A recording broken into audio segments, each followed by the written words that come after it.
நோம்பிக்கெல்லாம் வலிச்சுட்டாச்சு. மழையும் கரெக்டா வந்துச்சு. இப்ப பாரு எல்லாம் அடிச்சுட்டு போகுதுங்க. அவர்கிட்ட சொல்லி கொஞ்சம் நிறுத்துங்களேடாங்கிற மாதிரி இங்க பாருங்க. நான் நினைச்சேன் கண்டிப்பா இன்னைக்கு நமக்கு இந்த மாதிரி மத்தியகாப்பு போட்டு வலிச்சுமா மழை வருது. இங்க பாருங்க, இங்க பாருங்க காட்சி. அங்கெல்லாம் பாரு, அங்கெல்லாம் யாங்க அடிக்குது. அங்க அட்டை உடைக்கு ஒழுங்குது. யார் யாருக்குலாம் இப்படி நடக்குது மறக்காத கமெண்ட் பண்ணி பாருங்க. எப்படி எல்லாம் அடிச்சு போகுது.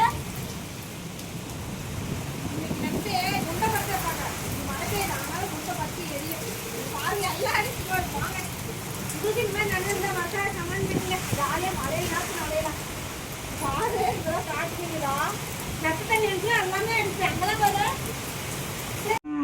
இங்கே பாருங்கள், மழை பெஞ்சு எல்லாம் எப்படி நம்ம வீட்டுக்கு முன்னாடி ஒரு குளங்கொட்டையே இருக்குங்க. அப்புறமா அந்த மழை தண்ணியெலாம் அடிச்சு விட்டு திருப்பியும் 2வது டைமாக வலிச்சு விட்டாச்சுங்க. இனிமேலாம் மழை வந்தால் வலிக்கிற மாதிரி இல்லை. எப்பா எத்தனை டைம் தான் வலிக்கிறதோ தெரியல. இது எப்போ காய்